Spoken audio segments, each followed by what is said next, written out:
Imagine a world without sky, without earth, without light, no Odin, no Thor, no Loki, nothing, just silence.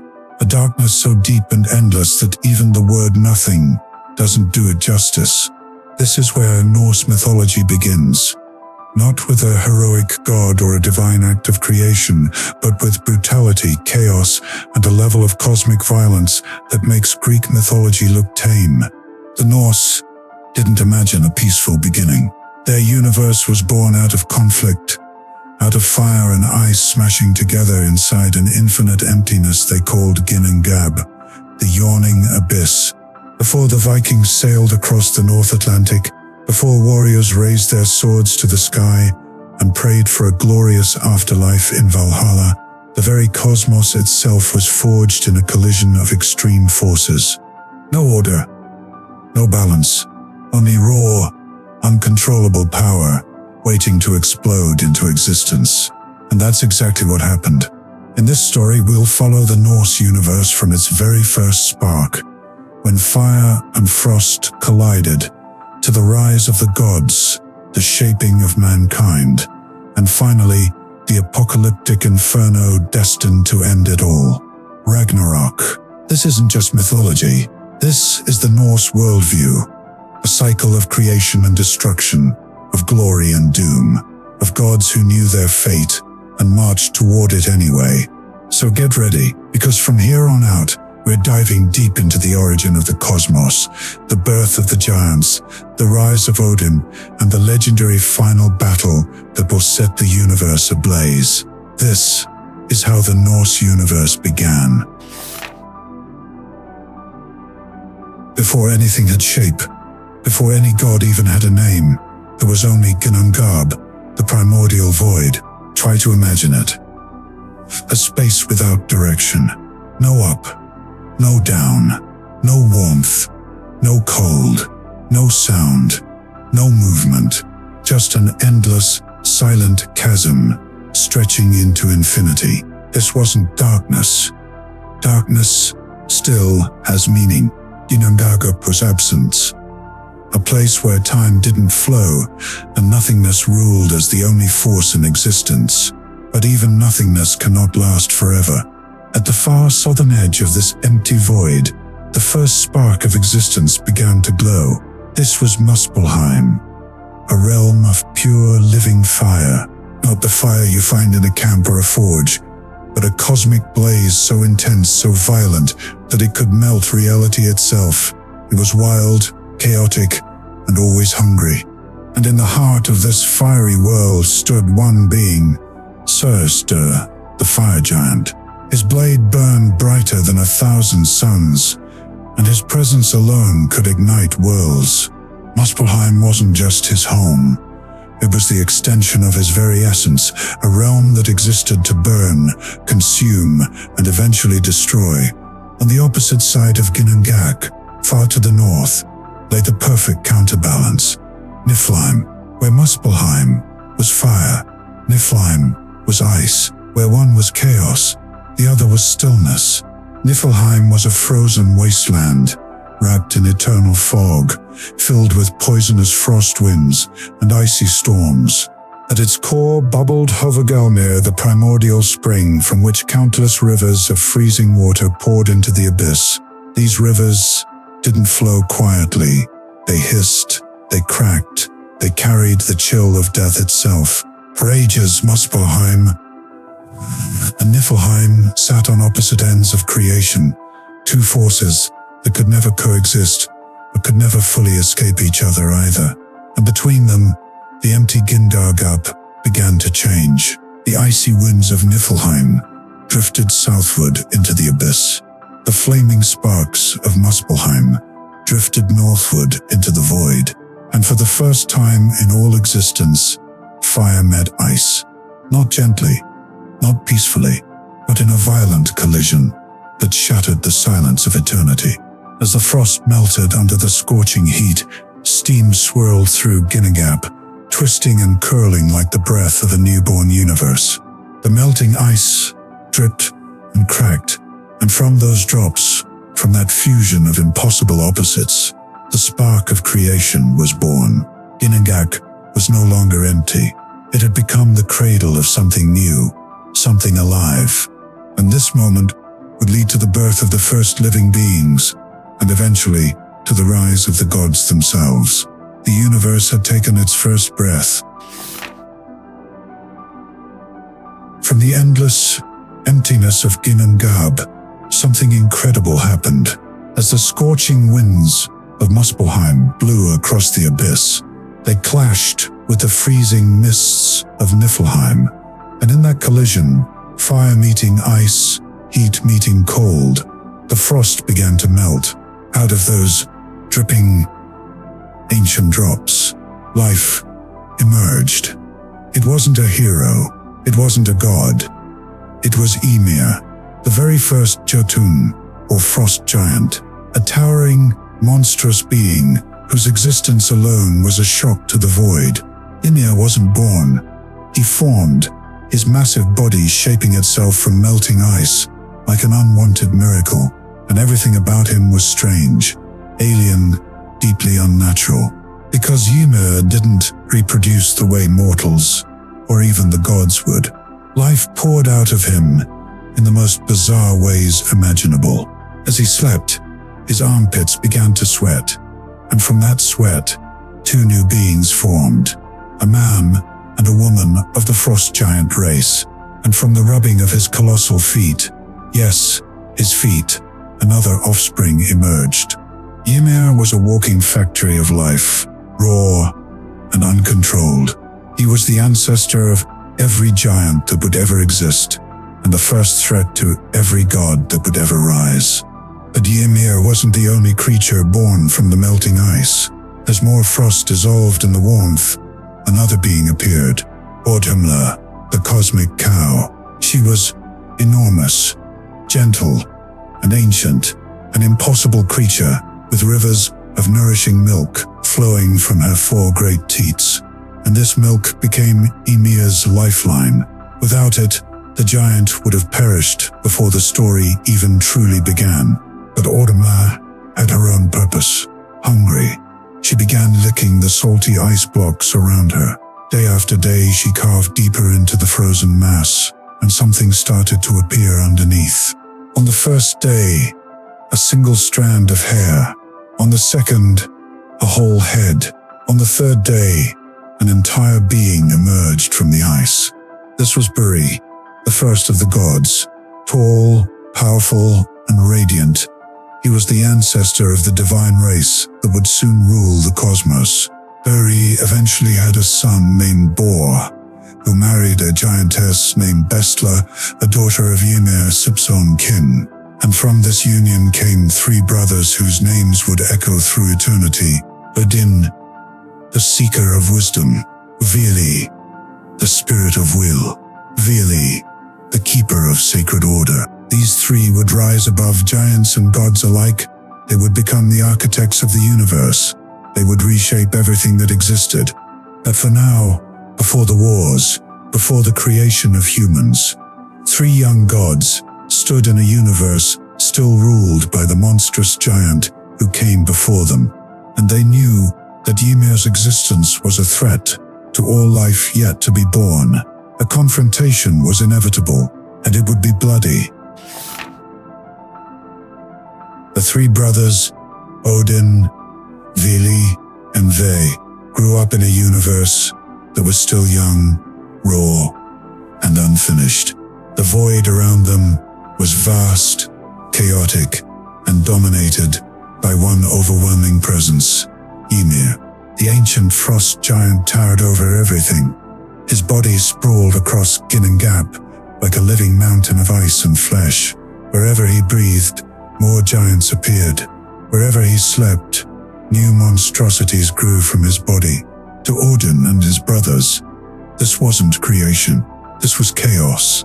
A world trapped under the shadow of a being that devoured order before it could ever form. The gods knew one truth. If a new world was going to exist, one shaped by purpose, not by accident, Ymir had to fall. And so, the three brothers made a decision that would change the fate of the cosmos forever. They would kill the first giant. It wasn't a battle, it was an execution, swift, brutal, and absolute. The brothers attacked Ymir with divine fury, slicing deep into his colossal form. And when Ymir finally fell, the entire universe shook. What came next was a catastrophe. From Ymir's wounds poured an unfathomable flood of blood, so immense and unstoppable that it drowned nearly every frost giant in existence. Only two survived, Ymir and his wife, who escaped by climbing onto a wooden object and riding the tide like the world's first refugees. But from that destruction, creation began. Odin, Vili, and Ve approached Ymir's lifeless body and saw potential, not a corpse, but a blueprint, a chance to sculpt an entire universe from the remains of the old, and piece by piece, they did. They used Ymir's flesh to form the earth, the ground beneath all living things. They took his blood and poured it into the cosmic void, creating the oceans, lakes, and rivers. His bones were stacked and raised into the towering mountains. His teeth and shattered jawbones became the rocks, the cliffs, the rough edges of the land. Then the brothers lifted Ymir's massive skull, turning it upside down and placing it high above the new world. It became the sky, the dome that stretched over everything. And to keep that sky from collapsing, Odin set 4 beings at each corner, entities born from the raw material of Ymir's flesh. These were the first dwarves, positioned at north, south, east, west. They became the silent guardians that held up the heavens. Finally, the gods took Ymir's brain, that ancient mass of memories, chaos, and dreams, and scattered it across the sky. From those fragments formed the drifting clouds, forever moving, forever echoing what Ymir once was. In the end, a world emerged from the corpse of a giant, not perfect, not gentle, but alive. A realm shaped by intention, by design, and by the blood of the first great monster. This was Midgard, the world between worlds, and the gods had only just begun. With the earth formed from Ymir's body and the sky lifted high above it, the new world was still incomplete. It had shape, but no rhythm, no light, no darkness, no passing of time. It was a silent, unmoving realm. Odin, Vili, and Ve knew the cosmos needed order. It needed a heartbeat. So the brothers looked toward Muspelheim, the blazing realm of fire. They reached into its eternal flames and gathered the drifting sparks that filled its skies. Each spark was a tiny piece of living fire, glowing, crackling, pulsing with energy. The gods cast these sparks across the darkness, and as they spread out, each one fixed itself into place. These became the stars, thousands of burning lights scattered across the heavens, breaking the silence of the void. For the first time, the universe glowed, but stars alone weren't enough. Creation needed motion, cycles, contrast, a sense of before and after. And so, Odin sought out 2 beings who embodied the essence of time itself. The first was Not, the personification of night. She was old, with a dark complexion and hair as black as storm clouds. She carried with her the quiet stillness of evening. The second was her son, Durga, the embodiment of day. He was bright, radiant, his presence warmed like the rising sun. Odin took them both and placed them in the heavens.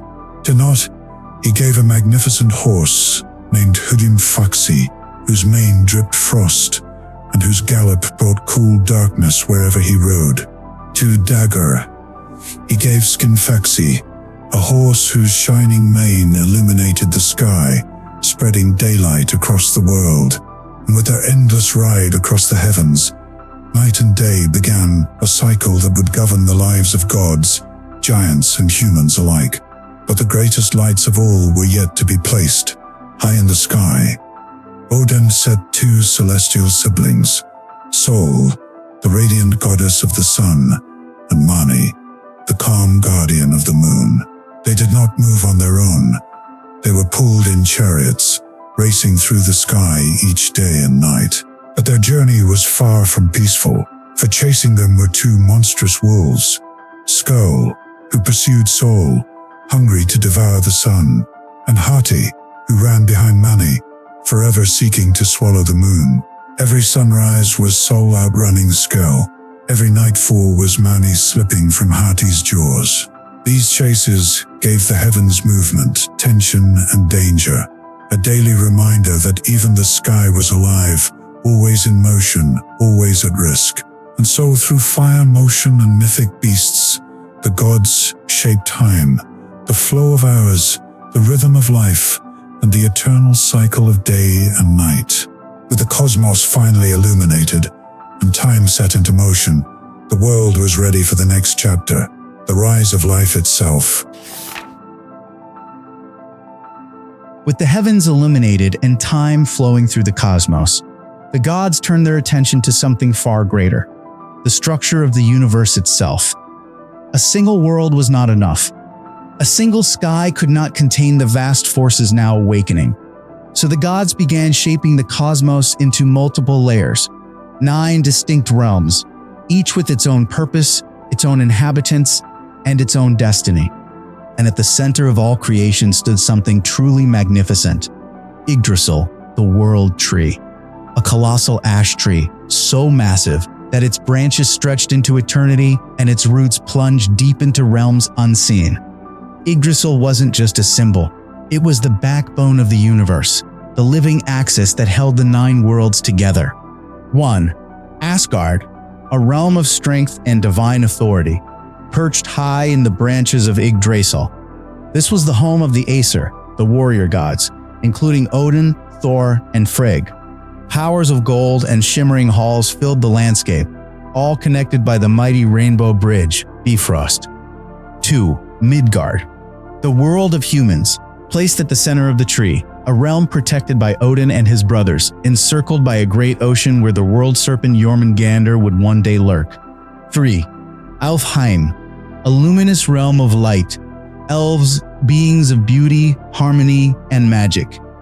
Their radiance was often mistaken for starlight. 4. Nidavellir, a realm deep beneath the earth, filled with forges, caverns, and blazing furnaces. This was the home of the dwarves, master smiths who crafted the gods' greatest treasures, including Mjolnir. 5. Jotunheim, the land of the giants, rugged, wild, untamed. Towering mountains, icy plains, and ancient forests stretched endlessly across this realm. It was here that the descendants of Ymir continued their eternal rivalry with the gods. 6. Vanaheim, the peaceful fertile realm of the Vanir, gods of nature, magic, foresight, and prosperity. Though once at war with the Aesir, they later became allies and traded hostages to secure peace. 7. Niflheim, a world of freezing mist, dark rivers, and eternal ice. This primordial realm was older than the gods themselves and held secrets of the universe's earliest days. 8. Muspelheim, a blazing kingdom of fire and chaos, ruled by the terrifying fire giant Surt, whose flaming sword would one day ignite Ragnarok. 9. Hel, a cold, shadowy realm beneath the roots of Yggdrasil, ruled by Hel, the daughter of Loki. This was the land where those who died not in battle, but from sickness, age, or misfortune, found their eternal rest. Together, these 9 realms created a cosmic tapestry, each distinct, each connected, each living under the branches of the world's greatest tree. Yggdrasil was not just massive, it was alive. Its roots drank from ancient wells of fate. Its trunk held the balance of existence. Its branches touched every realm, whispering the stories of gods, giants, men, and monsters. But Yggdrasil was not alone. Each of the tree's 3 main roots reached into a different realm. One root extended into Asgard, drawing water from Urd's well, where the Norns, 3 mysterious women, wove the destiny of all beings. Another root stretched toward Jotunheim, where it encountered the ancient well of Ymir, the source of infinite wisdom. The third root plunged deep into Niflheim, near the spring of Hvergelmir, where darkness and cold reigned. The mighty tree was home to several mythical beings. Midhogg, a monstrous dragon, gnawed tirelessly at the lowest root in Niflheim, trying to weaken the tree and bring chaos to the cosmos.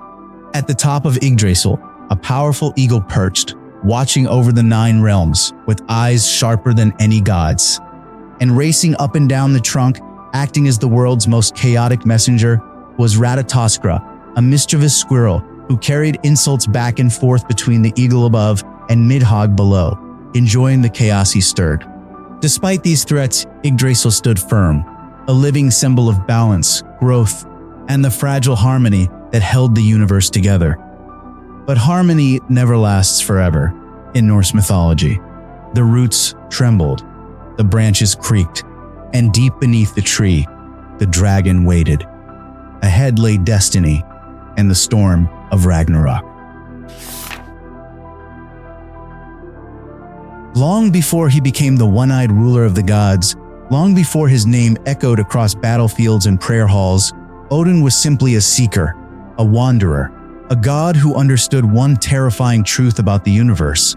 Power means nothing without knowledge. As ruler of Asgard and father of the Aesir, Odin carried many titles: the All-Father, the Wanderer, the Lord of the Slain, the God of Magic and Kingship. But none of those titles came freely. Odin earned his power through sacrifice, painful, terrifying, world-shaping sacrifice that no other god would dare to attempt. At the edge of the universe, beneath one of Yggdrasil's great roots, lay Mimir's Well, a pool of cosmic knowledge guarded by Mimir, the wisest being in all the 9 realms. Within those waters flowed the memory of the cosmos itself. Past, present, future, everything.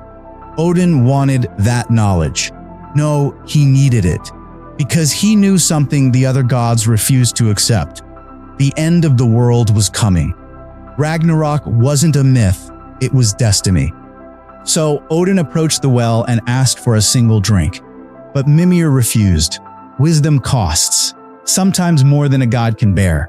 If Odin wanted even a taste of the well, he must pay a price worthy of its power. And Odin did the unthinkable. He gouged out his own eye, not with magic, not with illusions, but with his own hand.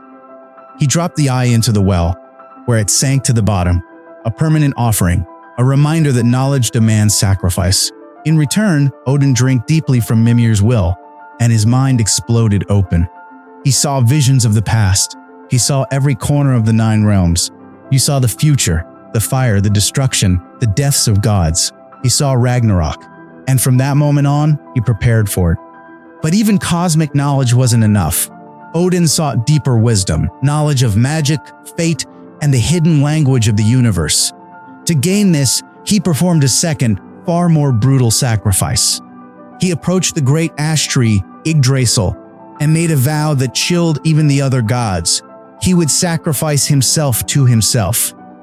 Odin climbed the tree, stabbed himself with his own spear, and hung from its branches, neither alive nor dead, for 9 long days and nights. No food, no water, no healing.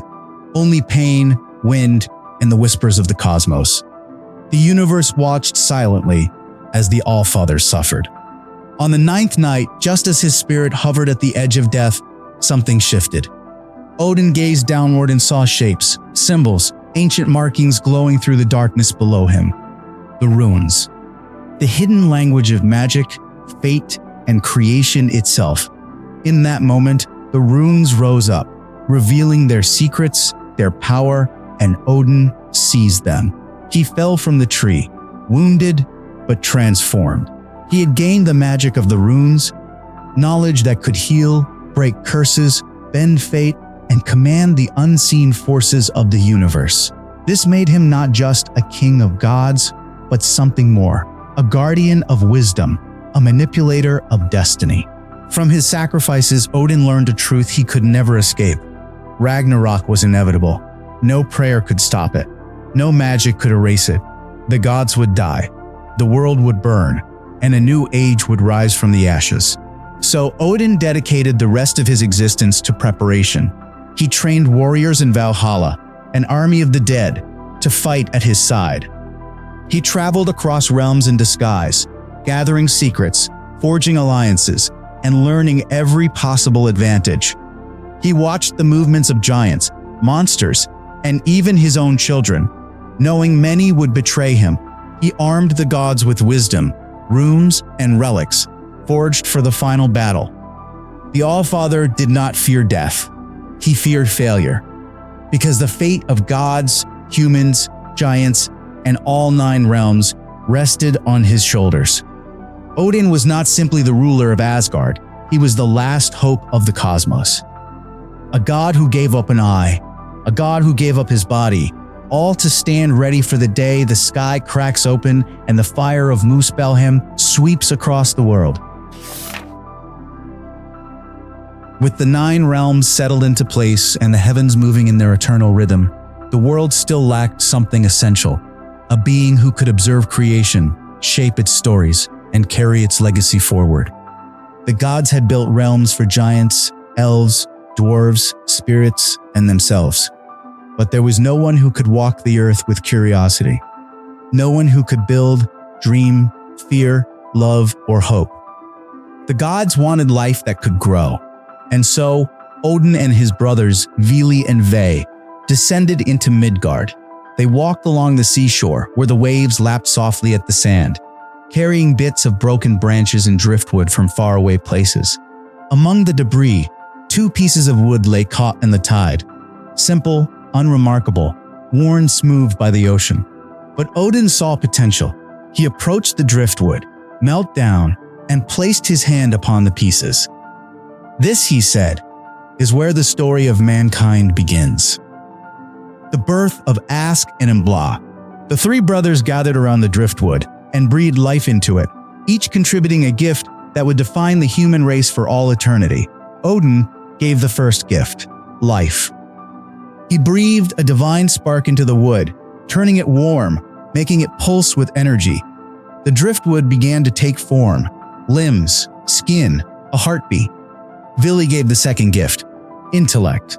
He gave them the ability to think, to reason, to understand the difference between right and wrong. He granted them minds capable of language, creativity, and memory.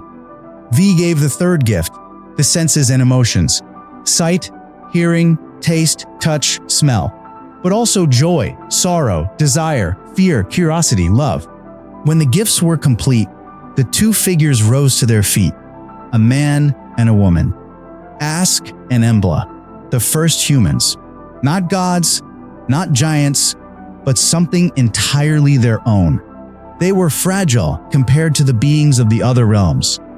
Their lives were short, their bodies vulnerable, but they were also adaptable, clever, hopeful, the kind of beings who could change the world one thought at a time. The gods looked upon Ask and Embla with pride. This was their greatest creation, not the stars, not the heavens, not the runes, but humanity. Yet the gods also knew something else. Humans would not survive on their own. The giants of Jotunheim were powerful, ancient, and unpredictable. The worlds were filled with beasts, monsters, and dangers the humans could never face alone. So the gods built a realm specifically for them, a protected world at the center of the cosmic tree. To shield humanity from giants, Odin used one of the strangest pieces of Ymir's remains, his eyebrows. He shaped the giant's coarse eyebrows into a colossal, circular wall surrounding the human realm. This became Midgard, the middle enclosure, a world built not only from divine intention, but from divine protection.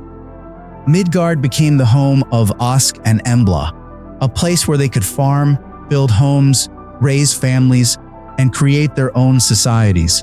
From these 2 humble beings, once just pieces of driftwood, would come entire generations of humans, kings and warriors, poets and wanderers, farmers, sailors, inventors, and dreamers.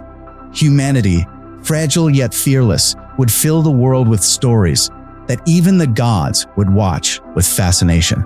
And so the gods stepped back, observing the new world they had shaped. They had built the heavens, they had built the 9 realms, they had built the very fabric of time, But in Ask and in Blah, they had created meaning, a species destined to grow, struggle, thrive, and play a role, however small, in the coming storm of Ragnarok. With the cosmos arranged and humanity breathing life on Midgard, the gods turned their attention to a home worthy of their power, a realm where order, wisdom, and divine strength could flourish. High among the branches of Yggdrasil, they chose a place that shimmered with celestial energy. It was above the storms, above the clouds, above the reach of giants.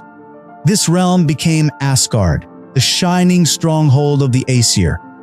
The Aesir were warriors, leaders, thinkers, and protectors. Asgard reflected their identity: golden halls, expansive fields for train, towering fortresses, and a sky that glowed like dawn even at night. At its center stood the most magnificent of them all, Valhalla, Odin's great hall, where fallen warriors would one day gather to prepare for Ragnarok. Snow-white walls surrounded the city, and the sound of forging weapons echoed from distant forges. With each passing day, Asgard grew more powerful, more organized, more alive, and at the heart of this new realm ruled Odin, the All-Father. As Odin built Asgard, he sought not just power, but balance, wisdom that complemented his own. And so he married Frigg, the goddess of foresight, love, motherhood, and hidden knowledge. Frigg was not merely a queen. She was a strategist, a keeper of secrets, a figure whose calm intuition balanced Odin's relentless hunger for knowledge. Her hall Fensalir was a place of prophecy and peace, a contrast to the warring training grounds of Asgard's warriors. Together, Odin and Frigg shaped Asgard into a realm of discipline and destiny. But Asgard could not stand alone. The gods needed a way to travel between realms, to observe humans, confront giants, and maintain cosmic balance. So the gods created something extraordinary, the Bifrost Bridge. A burning rainbow stretched across the sky, shimmering with colors no human could fully comprehend. It pulsed with the power of the elements. It sparked, crackled, and roared like a living storm. Bifrost wasn't just a bridge. It was a cosmic artery, the path that connected Asgard to Midgard, Jotunheim, and beyond. Yet its brilliance also made it vulnerable. So the gods placed a guardian at the bridge's edge. Standing tall in gleaming armor, Heimdall took his position as the eternal sentinel of the Bifrost. He was unlike any other god. His eyes could see thousands of miles, even through the deepest night. His ears could hear grass growing, wool stretching on sheep, and the smallest heartbeat across worlds. He needed little sleep, some said none at all. Heimdall carried a horn, the legendary Jallar horn, whose blast would shake the 9 realms. He was the first line of defense against giants, intruders, and the unknown, patient, relentless, and unwavering. Every day, he watched the horizon. Every night, he guarded the Rainbow Bridge. Every moment, he listened for the sound that would herald the end. Because when Heimdall blows the Gjallar horn, the gods will know one thing: Ragnarok has begun. With Asgard built, the Aesir ruling, humanity thriving, and the Bifrost blazing like a celestial highway, the stage was set. But peace in Norse mythology is always temporary. Storms were gathering, prophecies whispered, old enemies stirred, and the countdown to Ragnarok thickened in the air like smoke. In the golden halls of Asgard, where gods feasted and laughed beneath shimmering banners, there was one figure who never truly belonged: Loki. A trickster, a shapeshifter, a whisper of chaos woven into the fabric of the divine. Though he lived among the Aesir and shared blood brotherhood with Odin, Loki was not born of gods. His roots lay in Jotunheim, the land of frost giants. This alone made him an outsider, someone who straddled both worlds but fit neatly into neither. He could be charming, brilliant, and helpful, right up until the moment he chose not to be. Loki's nature was unpredictability itself. One day he would assist the gods with ingenious plans. The next, he would plunge them into disaster with a lie, a scheme, or a cool joke gone too far. And from this unpredictable being came children who would change the fate of the cosmos. The gods eventually discovered that Loki had conceived children with a giantess named Angerboda. Their offspring were unlike anything the world had seen, creatures not merely strange, but destined for cosmic importance. First was Hel, a half-rotted girl whose body was split between the living and the dead. Her face and torso were that of a pale, solemn young woman. But from the waist down, her flesh was dark, decayed, cold. Odin saw her and felt the weight of prophecy. Fearing what she might become, he cast her to the distant realm of Niflheim, where she became ruler of the underworld. There, Hel reigned over the dead who died of sickness, old age, or misfortune, her expression frozen in eternal, mournful calm. Next came Jormungandr, the world serpent. Odin's eyes widened at the serpent's size, still young, yet already capable of shaking the earth with its coils. The gods hurled the serpent into the sea surrounding Midgard. There it grew, unimaginably, until it encircled the entire world and bit its own tail. The sea trembled whenever Jormungandr stirred. And then came Fenrir, the wolf destined to terrify even the bravest gods. At first, Fenrir was small, almost innocent, a pup with burning golden eyes. Only Tyr, the god of courage and justice, dared approach him. But Fenrir grew fast, so fast that soon the gods foresaw doom in his massive jaws. They crafted chains to bind the wolf. The first two he snapped with ease. Finally, the dwarfs forged a magical ribbon, Gleipnir, made from impossible things. The sound of a cat's footsteps, the beard of a woman, the breath of a fish, and more. It looked like silk. It was stronger than iron. Fenrir agreed to be bound, but only if a god placed their hand in his mouth as a sign of trust. And Tyr stepped forward.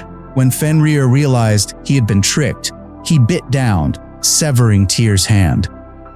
The wolf was chained, howling in rage, but prophecy whispered that one day he would break free. For all his tricks, no act of Loki shook the cosmos more deeply than the death of Baldur, the shining, beloved son of Odin and Frigg. Baldur was the god of light, joy, purity. Everything in creation loved him. Fearing for her son's life after prophetic dreams, Frigg made every object in the world swear never to harm Baldur. Every object, except one. A small sprig of mistletoe she dismissed as harmless. Loki saw the loophole. He shaped the mistletoe into a dart and placed it in the hands of Hydra's blind brother. Guiding Hydra's aim with cruel precision, Loki ensured the dart flew true, piercing Baldur's heart. The world fell silent. The gods wept. Even the earth trembled in grief. And when the Aesir discovered Loki was responsible, their grief became rage. The gods hunted him relentlessly. Loki fled by turning into a fish, a bird, even a stone, but they caught him at last, and his punishment was unlike anything never conceived. They dragged him into a cave deep beneath the earth. They transformed one of his sons into a wolf, forcing him to kill his own brother. From that dead son's entrails, the gods crafted bindings and tied Loki to cold rocks, imprisoning him in the dark. Above his face, they hung a venomous serpent whose fangs dripped burning poison. His wife, Sigyn, stayed beside him, catching the venom in a bowl. But whenever she had to empty it, a drop would fall onto Loki's skin. His screams shook the earth. And there he remains, until Ragnarok, when every chain will shatter, every monster will rise, and Loki will return to lead the final battle against the gods. Beyond the mortal world, past the shimmering rainbow bridge, and deep within the golden heart of Asgard, stands a hall unlike any other. Valhalla. A colossal fortress of eternal glory, its roof made of golden shields, its rafters of spears, its walls echoing with the songs of fallen heroes. This is where the bravest of the brave live again, reborn not as mere men, but as warriors of legend. Valhalla is not a place of rest. It is a place of purpose, a place where Odin gathers his chosen army for the final battle that will decide the fate of the cosmos, Ragnarok. On the battlefield of Midgard, as swords clash and shields splinter, a strange silence sometimes sweeps across the chaos. Warriors who fall with unmatched courage might catch a final glimpse of shimmering figures riding through the smoke, the Valkyries. These warrior maidens of Odin move like streaks of silver and moonlight, selecting the souls of the bravest slain. They do not choose the strongest, nor the most famous, but the ones who face death without fear. With winged helmets and spears that gleam like stars, the Valkyries lift the fallen from the blood-soaked ground and carry them across the skies to Asgard, to Valhalla. There the dead rise anew, immortal and proud, greeted by feasts, songs, and endless camaraderie.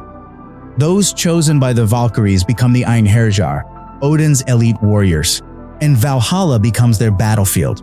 Every day the Einherjar marching to the courtyard to fight one another in glorious combat. The battles are fierce, brutal, and unrelenting. Swords cleave shields, spears shatter bones, war cries echo like thunder. And when the day's fighting ends, the slain rise again, healed and whole, ready for the feast. At night, they gather around long tables lit by golden torches. They drink mead from the udders of the divine goat Heidrun, who grazes atop Valhalla.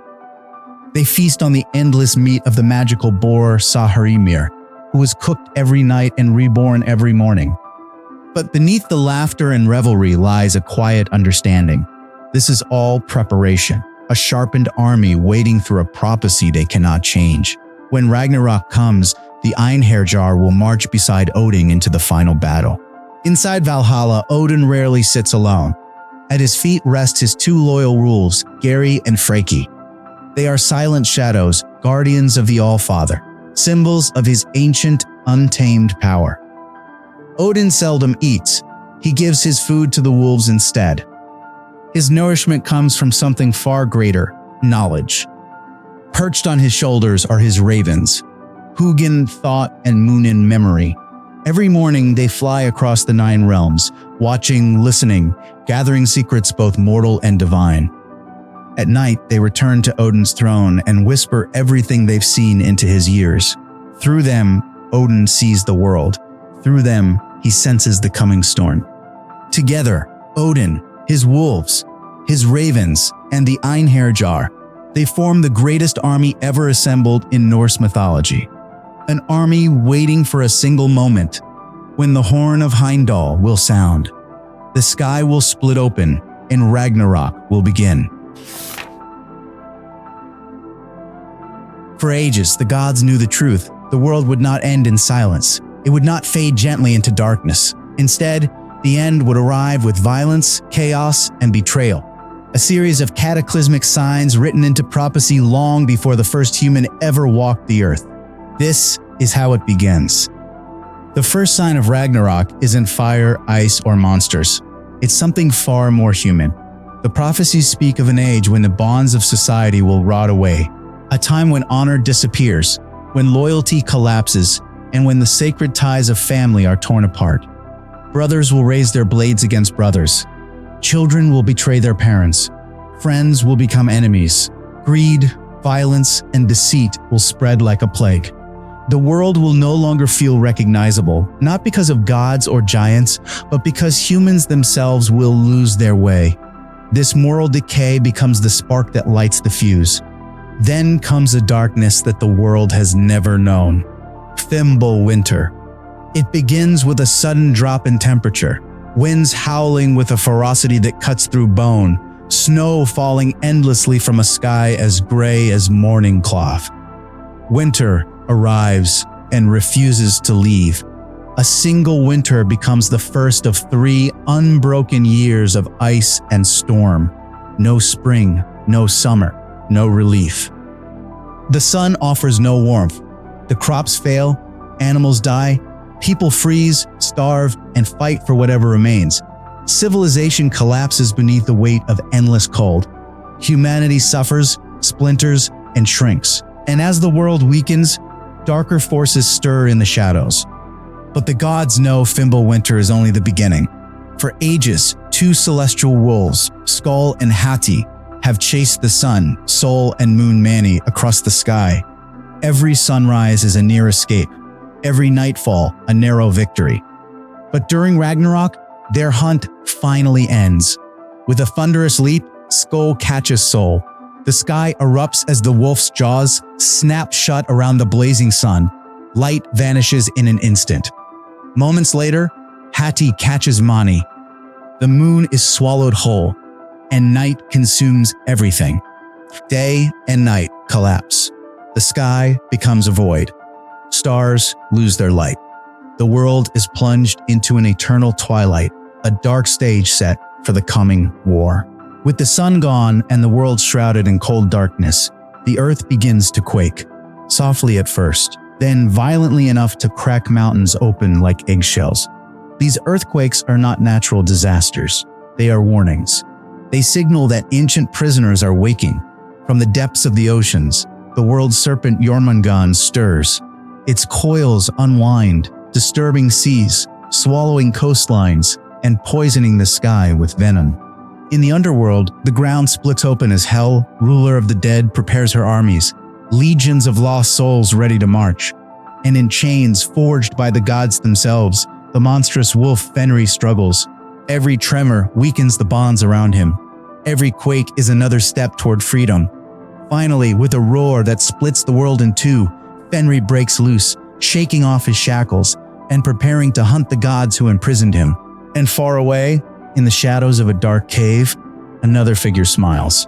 The trickster, the betrayer, the one the gods should never have trusted. Loki's bonds are weakening. His rage is growing. Ragnarok is awakening. The sky is torn open. The earth splits beneath the weight of monsters and gods. The seas boil, mountains shatter, and the 9 realms tremble as the end of all things finally arrives. Ragnarok is no longer prophecy. It is here. The first sound is a snap, so loud it echoes across every realm.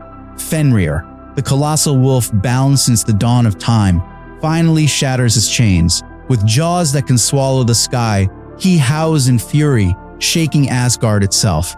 His eyes burn with vengeance. His teeth drip with hatred. Every step he takes cracks the ground. He is headed for Odin.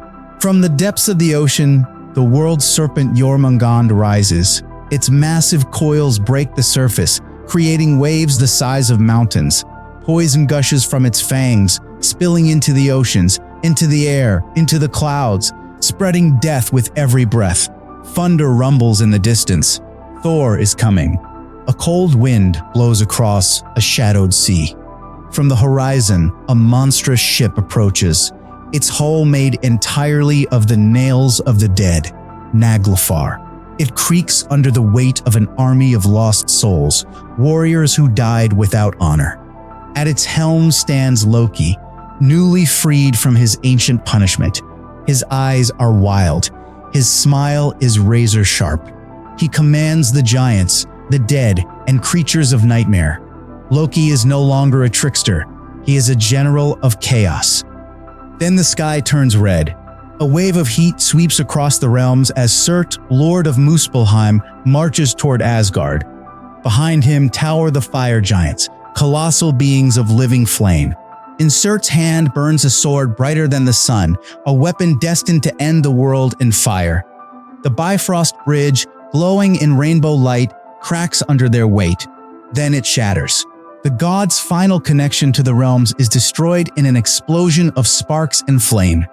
High at the edge of the broken Bifrost stands Heimdall, guardian of the gods. He raises Jallarhorn, the horn that has never been blown in all of time. He takes a breath, and the sound that follows shakes creation. The blast rings through every corner of existence, from the deepest roots of Yggdrasil to the highest stars. The gods rise. The Einherjar, Odin's chosen warriors, stand ready. Valhalla empties as its heroes march into destiny. Ragnarok has begun. Freyr, god of peace and prosperity, marches forward to meet Surt. But Freyr once gave away his magical sword for love, and now faces the most powerful fire giant with only courage and a horn. They clash in a storm of flame and fury. Freyr fights bravely, but without his sacred weapon, he is overwhelmed. Surt strikes him down, and with Freyr's fall, the world grows darker. At the gates of hell, the war cry of Tyr, god of war and justice, rings out. Opposite him stands Garm, the monstrous hound who guards the underworld. They crash into each other with terrifying force, tooth against blade, strength against ferocity. Neither gives an inch, neither backs down. In the end, Tyr slays Garm, but suffers mortal wounds. The god of war falls beside the beast he defeated. Lightning tears through the sky as Thor, god of thunder, charges across the battlefield. Jormungandr rises to meet him, its body stretching beyond the horizon. The battle is cataclysmic. Thor's hammer, Mjolnir, strikes with the power of storms. The serpent lashes out with venom capable of killing gods. Thunder wars. Poison burns. Finally, Thor smashes Jormungandr's skull, ending the monster's reign. But the serpent's venom fills his lungs, paralyzes his heart, floods his veins. Thor takes 9 steps and collapses. The sky falls silent. In the center of the battlefield, Odin rides Sleipnir, his 8-legged steed, into the shadow of Fenrir. At his side march the Einherjar, thousands of warriors ready to defend their king. But Fenrir is unstoppable. The wolf lunges, jaws wide enough to swallow worlds. Despite all his wisdom, despite the runes, the sacrifices, the prophecies, Odin is devoured. The Allfather falls, and the cosmos trembles. Amid the chaos, Loki and Heimdall finally face each other. The trickster and the guardian, chaos and order, betrayal and vigilance. Their blades clash with a fury born of ages of tension. They fight across the ruins of the Bifrost, flames raining around them, shadows twisting like serpents. In the end, the two strike a mortal blow at the same moment. Loki falls, Heimdall falls, neither survives. Their rivalry ends not with victory, but with mutual destruction. The battlefield grows still. The gods lie dead or dying. The sky burns. The seas boil. The world collapses into flame. This is Ragnarok, the end of everything, but not forever. Because in Norse mythology, even destruction carries a seed of rebirth. The sky burns. The seas boil. The earth cracks open like shattered glass. The final moments of Ragnarok do not come quietly. They arrive with a war that shakes the roots of creation. With the gods fallen and the realms collapsing, Surt stands at the center of the battlefield, towering above the ruins. In his hands burns the ultimate weapon, a sword made of pure cosmic fire, brighter than the sun, forged for one purpose, to end everything. He raises it high, and with a single downward swing, Surt sets the world ablaze. Flames race across Midgard, swallowing forests, mountains, oceans, cities. The fire leaps into the other realms, up into Asgard's broken halls, down into the frozen mists of Niflheim, across the burning plains of Muspelheim, and even through the dark pathways of hell. Yggdrasil, the world tree, shakes violently as its roots split and its branches ignite. The last creatures remaining cling to the collapsing worlds, but nothing can escape the fire. The 9 realms, the entire cosmic structure, crumble into ash. This is the end. It is total. It is final. And yet, it is not truly the end. As the flames rise higher, the few surviving gods make their final stands. Vidar avenges Odin. Vali survives the chaos. Magni and Modi carry Thor's hammer, Mjolnir, into the new dawn. But the age of the great gods, the era of Odin, Thor, Freyr, Heimdall, Tyr, Baldur, is over. Their sacrifices become part of the world's foundation, their stories woven into the ash that returns to the earth. An age dies so that another may begin. Surt's fire sweeps through everything, and in its wake, Asgard falls, its golden towers melting like wax. Midgard is burned flat, forests turn to blackened soil. Jotunheim fractures into drifting shards of rock. Hell's gates collapse, freeing the souls to wander into the void. Vanaheim and Alfheim vanish in smoke and dust. The burning, crackling sound of the end echoes across a universe unraveling. It seems like there can be no future, but the Norse understood something profound. Creation and destruction are not enemies. They are partners. When the fire finally dies, when the smoke clears, when the cosmos lies silent, a miracle occurs.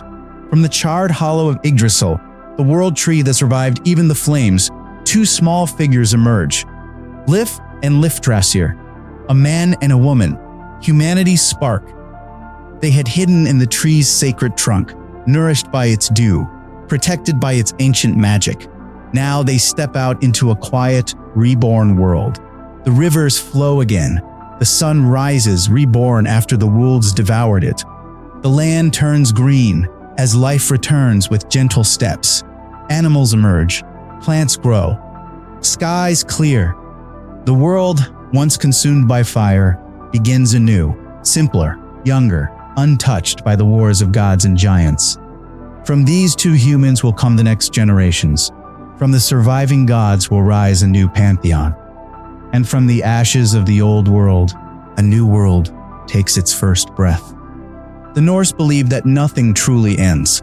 Everything lives in cycles, birth to death to rebirth. The world dies in fire, but it does not stay dead. A new sun rises. New humans watch the earth. New gods watch over them.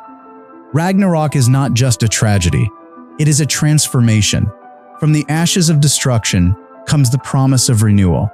And in this reborn world, the story begins all over again. In Norse mythology, nothing is linear. The universe doesn't follow a straight path. It circles. It begins in emptiness. Life rises from fire and ice. Worlds grow, gods rule, humans flourish. And then everything collapses back into flame, only to rise again from the ashes. Creation, destruction, rebirth. A cycle as old as time, repeating forever. And at the heart of this cycle lies one powerful truth. Even the gods cannot escape fate. They know how the story ends. They know the battles they will lose, but they stand and fight anyway. Not because they expect victory, but because courage is its own destiny. And in that final moment, as the world burns and breaks, the Norse gods teach us something timeless. That meaning isn't found in avoiding fate, but in facing it with strength, honor, and fire in your heart.